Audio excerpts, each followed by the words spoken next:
Hey guys, Tom with Permaculture Wilmington here. Just like to share with you a little something I'm doing right now, and that's making poi.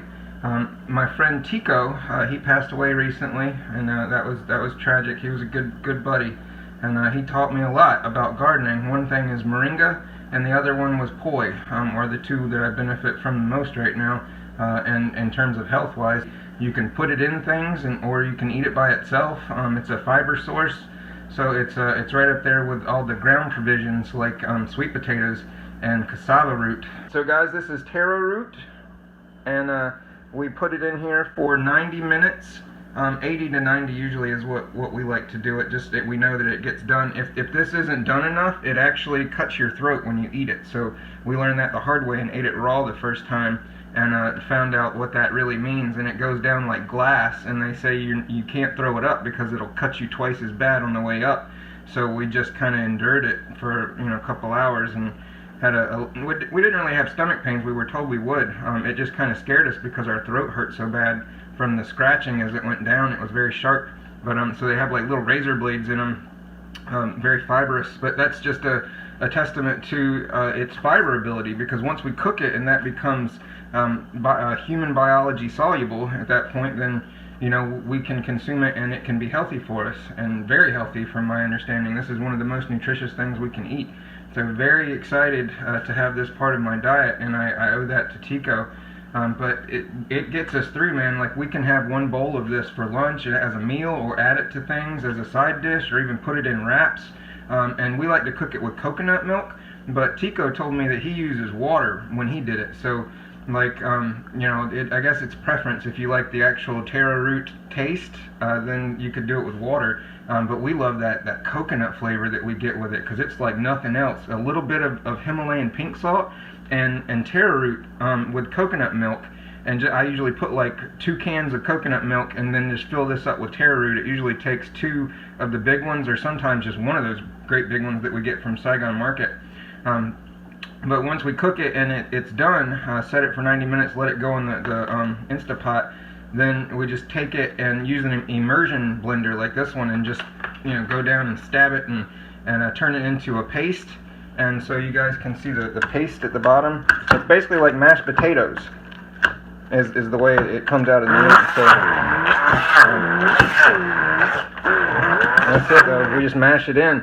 But this is literally just Himalayan salt, taro root, and coconut milk, and it's wonderful, guys. You have to try this. So that's the whole reason I'm making this video. I'm not trying to be Mr. Smart Guy and tell you about something. I mean, this is healthy, and it's easy to make. So yeah, rack that one up. Go to Saigon Market and get some taro root, or wherever you can get taro root. Tiko grew it in his yard, and I've started to grow it. It's actually really pretty. And mine did last the winter, this past winter, so it'll survive here. I had it in a pot, so it'll definitely survive. If it survived in a pot above ground, we can stick it in ground, and we can grow taro root here in Zone 8B. So this is where it's at, guys. Anyway, I hope you guys are doing well, and you're in a good place, and you got some good food. And here we go with the poi. This is Hawaiian, or Polynesian, Hawaiian-style poi. I guess Tiko was Hawaiian, so we'll just call it Hawaiian poi. But love it, guys. Try this stuff. A little organic coconut milk we got from Saigon Market.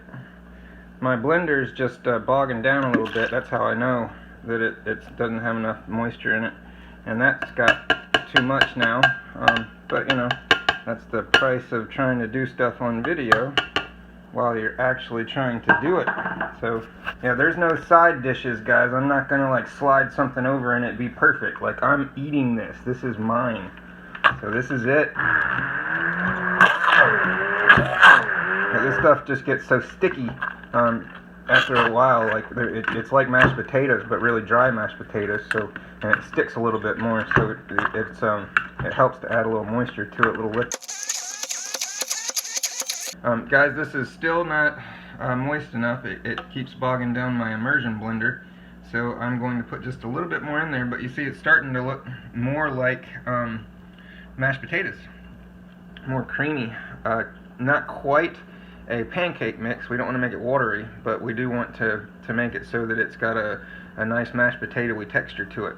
So, alrighty. Just a little bit in there.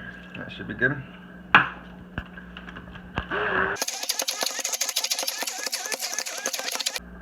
Alright guys, the lumps aren't completely out, but they are very, very close. You can see it's got a kind of a sticky texture to it, kind of like a batter. But yeah, it's pretty tasty.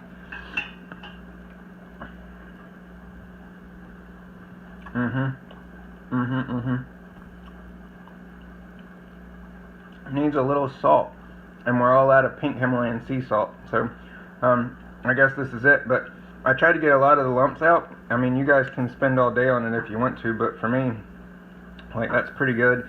And you just want to make it a little watery, then you like to eat it when you're putting it in the fridge, because when it gets cold in the fridge, it absorbs the moisture and gets a little firmer. So a lot of the moisture will kind of disappear, but it doesn't vaporize. It doesn't go into the refrigerator, you know, because you got the lid on. So it's actually being soaked up. So this stuff has still got a little bit of absorption to it after you blend it up. But that's it, guys. That's poi, Hawaiian poi for you. Now, if you were doing this traditional poi style, they, I believe, wrap the taro root in some kind of, I think it's banana leaves, actually, if I remember right. So they wrap the taro root in leaves, and then they shove it in the coals in a fire. And then they take it out, I think, like 45 minutes or so later, and put it on a mortar and pestle.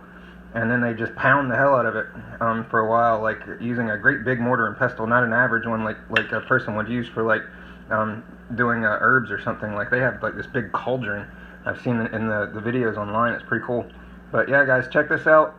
Making poi, and hope you're having a good day. Tom with Permaculture Wilmington.